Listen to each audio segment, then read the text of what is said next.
नमस्कार, मैं B D पाल। आज एक नए टॉपिक की चर्चा के साथ। ये टॉपिक उतना ही इंटरेस्टिंग है जितना कि हर दिन होता है जब हम आनंद में लेते हैं इसको। अब आप कहेंगे सर हर दिन आनंद में कैसे लेते हैं? अरे जहाँ आनंद आ जाए ना उसी जगह स्वर्ग है।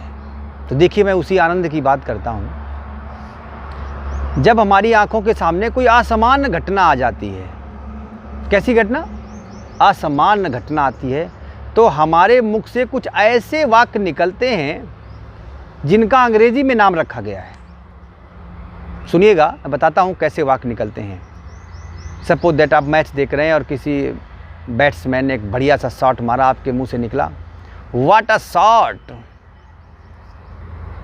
कितना गजब का शॉट था। दूसरी बात, आप रास्ते में गुजर रहे थे और एक सांप आपको बहुत बड़ा मिला, आपके मुंह से आवाज आई कितना लंबा सांप।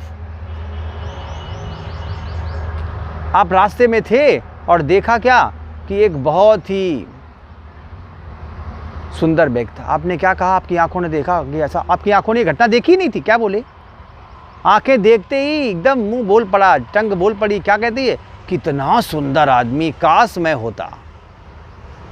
और जब भी हमारी आंखें कोई भी घटना, असामान्य घटना देखती हैं, तो बेचारी जो हमारी टंग है, जिसे हम जीभ के नाम से जानते हैं, हिंदी में, अंग्रेजी में टंग कहते हैं, वो बिना बोले नहीं रह पाती है। और वो शुरुआत ही यहीं से करती है कि what lovely the rose is, गुलाब कितना सुंदर है गुलाब, अर्थात गुलाब बहुत सुंदर है। और देखा कोई बहुत शरारती है तो क्या कहा? कितना चालाक लड़का है, कितना शरारती लड़का है। How clever the boy is, how naughty the boy is. या जब कहीं सुबह निकले और बढ़िया हवा चल रही है, आगे लगा हुआ बेला है और पश्चिम से पूर्व की ओर हवा बह रही है और आप वहाँ से गुजरे तो बड़ी बढ़िया सुगंध आई आपके पास, तो आपको क्या लगा मालूम है?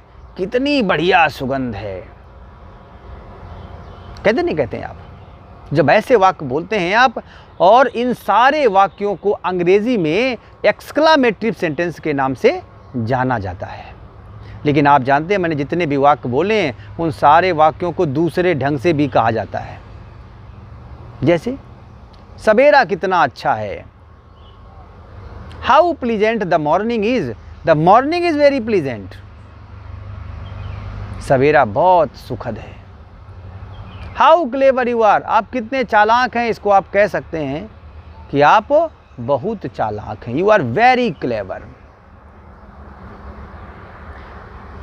या आप कहते हैं कि how lovely the rose is, कितना प्यारा है गुलाब, अर्थात गुलाब बहुत प्यारा है।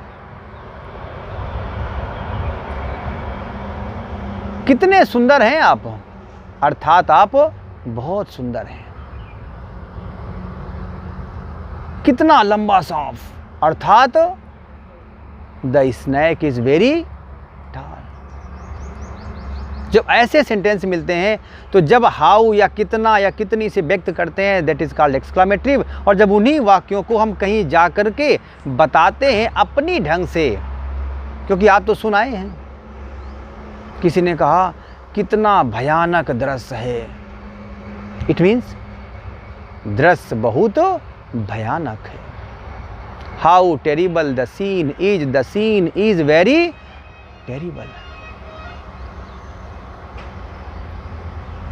तो इस प्रकार के जो सेंटेंस होते हैं उन्हें अंग्रेजी में एक्सक्लामेटिव सेंटेंस कहते हैं, जो हाउ से प्रारंभ होते हैं, कितना से।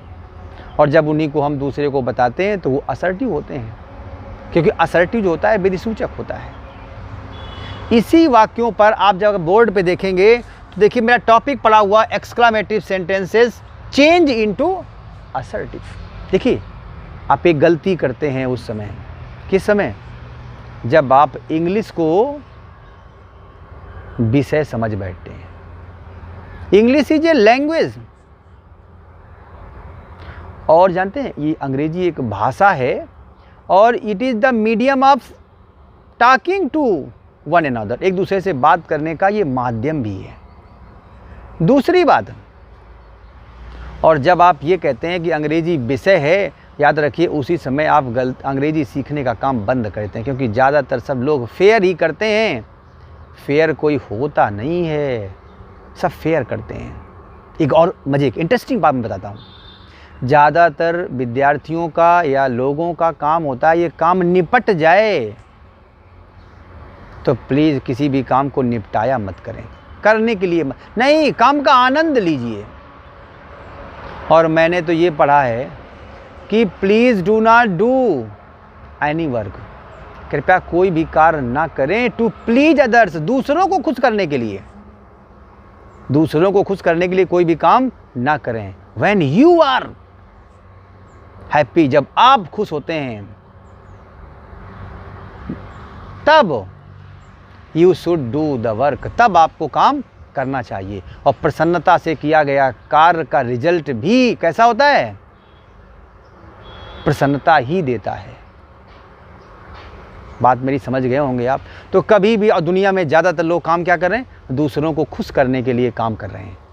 जो मैं काम कर रहा हूँ ना आपको, जो आपके साथ शेयर कर रहा हूँ, ये केवल मैं जब खुश होता हूँ कि बताइए कितना इजी वे है समझने का। और बच्चे उसको लिखते हैं कि जिन हिंदी वाक्यों के अंत, जिस हिंदी जो अंग्रेजी का वाक्य हाउ या व्हाट से प्रारंभ होता, अरे भाई मेरे, ये कौन आ, ये वाक्य मैं रोज़ बोलता हूँ। एक्सक्लामेटिव आप रोज़ बोलते हैं। अक्सर जब आपकी से आंखें असामान्य घटना देखती हैं तो एक्सक्लामेटिव कहती हैं, और जब वही बात आप किसी दूसरे को बताते हैं तो वो असर्टिव हो जाता है। जैसे मान लीजिए आपने कहीं एक बहुत बड़ा सांप देखा तो आपने तुरंत कहा कि हाउ। तो देखिए इसी प्रकार हम लोग जो एक्सक्लामेटिव सेंटेंसेस हैं उनको असर्टिव आज जानने की, समझने की कोशिश कर रहे हैं। केवल आज का जो हमारा विषय है वो इसी टॉपिक, इसी बात पर है कि हम इसको जानें। आप बोलते भी हैं, बस मैं ये जो कह रहा था आपसे कि जब आपकी आंखें किसी असामान्य घटना को देख लेती हैं और देखने के बाद जब किसी थर्ड पर्सन व्यक्ति को बताती हैं तब वो असर्टिव बन जाता है। और जब असामान्य घटना होती है तब उसे क्या करते हैं? तब वो जो है एक्सक्लामेटिव में व्यक्त की जाती है। और मैं कुछ अब आपके बोर्ड पर एग्जाम्पल क्या करूँगा? लिखूँगा। ओके, देखिएगा बोर्ड पे। ओके, तो देखिए जैसा कि मैं आपसे बात कर रहा था, कुछ मैंने सेंटेंस बोर्ड पे लिखे हुए हैं। एक सेंटेंस लिखा है what a lovely rose, what a lovely rose. इसका मतलब हुआ, इसको दो तरीके से आप व्यक्त कर सकते। कह रहा है कि व्हाट अ लवली, कितना प्यारा है गुलाब, अर्थात गुलाब बहुत प्यारा है। तो चाहे कर दीजिए rose is a very lovely, या कर दीजिए it is very lovely rose. फिर लिखा है oh that I were young again. देखिए ओ दैट का मतलब जानते हो क्या है? काश, काश मैं जवान होता, काश मेरे पास पैसा होता, काश मैं वहाँ होता, काश तुम मिले होते। ऐसे जो वाक होते हैं काश, जानते हो क्या इस काश का मतलब? जानते हो क्या होता है? गाँव लोग बोलते हैं, जानते नहीं हैं। इफ़ ओनली, वुड दैट, अंग्रेजी में इफ़ ओनली लिखा हुआ देखिए, ओ दैट, वुड दैट और इफ़ आई वर और इफ़ ओनली, इन सब का अर्थ होता है काश। मतलब हिंदी में काश कहते हैं, अंग्रेजी में ये लिखा हुआ एक्सक्लामेटरी में, लेकिन जब असर्टिव में आएंगे तो होता आई विश। नहीं कहते हैं काश मैं आज का लग मैं जवान होता। इसका मतलब क्या हुआ कि मेरी इच्छा है कि मैं जवान होता तो मैं सब कर डालता पूरा काम। काश मैं अपने गांव में होता। देखिए मैंने कुछ वाक्य जोड़े हैं। Oh that I were young again, काश मैं दोबारा युवा होता। I wish that, I wish that I were young again. हाँ, तो देखिए मैं सेंटेंस पे आता हूँ पुनः एक बार कि oh that I were young again, काश, काश मैं दोबारा युवा होता। इसका मतलब वो कह रहा है आई विश, मेरी इच्छा है कि मैं युवा होता दोबारा। What a piece of work is man, कहता है कि कितना कितना अद्भुत कलाकृति है मनुष्य, अर्थात मनुष्य एक अद्भुत कलाकृति है। ये लिखा हो क्या बनेगा कि man is a wonderful piece of work. फिर लिखा है oh that I were at home again, काश मैं दोबारा घर पर होता। लॉकडाउन चल रहा है, और लॉकडाउन में आप जानते हो जब चल रहा होता तो आदमी सोचता घर में हो जाता। देखो पूरी दुनिया भग रही है घर की। वो मैं एक अपना अनुभव शेयर कर रहा हूँ आप सब, खूब ध्यान सुनिएगा मैं क्या कहने वाला हूँ। इस लॉकडाउन के दौर में, इस भयानक दौर में, जहाँ जीना भी कठिन लग रहा है, ऐसे दौर में मैंने देखा है लोगों को पलायन करते अपने घर की याद आ रही है, अपने गांव की याद आ रही है, अपने माँ बाप की याद आ रही है जिनको ठुकरा कर वो चले गए थे। उस गांव से उबते थे, उस गांव के वातावरण से उबते थे, उस अपने माँ बाप से जिन्हें मैं भगवान कहता हूँ। अगर मुझसे आप पूछो तो मैं माँ बाप को ही भगवान समझता हूँ। वो ना होते तो हम ना होते। आज वही माँ बाप, वही पड़ोसी, वही गांव, इतना अच्छा लग रहा है कि लोग पैदल जा रहे हैं, जैसे तैसे पहुंच रहे हैं घर अपने। देखिए कितने बढ़िया एक दृश्य मिला मुझे सोचने का। मुझे अच्छा लगा देख करके कि आज वही लोग गांव जा रहे हैं जो लोग गांव से भगते थे। गांव में अच्छा नहीं लगता है, माँ बाप के यहाँ अच्छा नहीं लगता है। आज माँ बाप, भाई, पड़ोसी, वो सब अच्छे लग रहे हैं। बस यही है किसी तरह अपने क्या हो घर पहुंच जाएं, अपने गांव पहुंच जाएं। तो मैं वहीं आ रहा हूँ। वो लाइन लिखी हुई है, को that I were at home again. और मैं तो कहता हूँ कि जहाँ बसो तहाँ सुंदर बासा, जहाँ रहो वही सुंदर स्थान है। मैं जहाँ रहता हूँ मैं उसे क्या समझता हूँ कि यही इससे बेहतर कोई स्थान नहीं हो सकता है। मैं कह रहा हूँ जहाँ रहा करो वहाँ बढ़िया माहौल डेवलप करो। फिर क्या लिखा, oh that I wish that I were at home again. फिर लिखा हुआ है एलॉस। एलॉस मीन्स क्या होता है, बड़े दुख की बात है। It is sad that my grand father is dead. वाक्य समझ में आपको आए होंगे। और जो मैंने टॉपिक पढ़ा अभी वो ये बताया कि एक्सक्लामेटिव सेंटेंसेस को हम कैसे असर्टिव बनाते हैं। याद रखिएगा, चलते चलते मैं फिर एक बार आपको याद दिलाऊंगा कि एक्सक्लामेटिव कोई रूल नहीं है। आप भी वाक्य बोलते हैं, केवल आप जानते नहीं थे, उन्हें इंडिकेट किया है कि ये सेंटेंस एक्सक्लामेटिव होते हैं, और उन्हीं सेंटेंस को जब आप किसी से बताते हैं तो वो असर्टिव बन जाते हैं। मैंने केवल सिर्फ इतना बताया कि इनकी अंग्रेजी स्टार्ट कहाँ से होती है। इसको चाहे आप रूल समझें और चाहे इसको आप भाषा का माध्यम समझें। It is the medium of language. तो you should listen, read and write. और मुझे उम्मीद है कि आपको एक्सक्लामेटिव भी समझ में आ गए होंगे, आपको असर्टिव भी समझ में आ गए होंगे। और अगर आपको ये मेरा वीडियो अच्छा लगा हो, आपको लगा हो कि आपके दिल को छू रहा है, तो प्लीज़ इसे सब्सक्राइब कर लेना मेरे साथ जुड़े रहने के लिए। और आपको मैं हर टॉपिक एक नए विधि से, अब नेचुरल वे से दूंगा। मैं कभी भी नहीं सोचता हूँ कि मैं रूल पढ़ करके या ऐसे करूँ ऐसे बताऊँ, नहीं।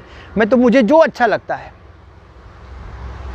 जब मैं देखता हूँ किसी छात्र को बड़ा बढ़िया व्यक्त करते, मैं क्या कहता हूँ, क्या कला है, what a art, what a art, वो निकल ही जाता है। तो मैं ज़रूर कहूँगा कि प्लीज़ अगर बीडी पाल इंग्लिश क्लासेस से आप जुड़े रहना चाहते हैं और आप हर टॉपिक में एक नई प्रतिभा, एक नई शिक्षा लेना चाहते हैं, याद नहीं करना चाहते हैं, जानना चाहते हैं ये है क्या, तो आप प्लीज़ सब्सक्राइब माय चैनल। बस एक लाल बटन होती है सब्सक्राइब, उसको टच करिए, सब्सक्राइब हो जाएगा।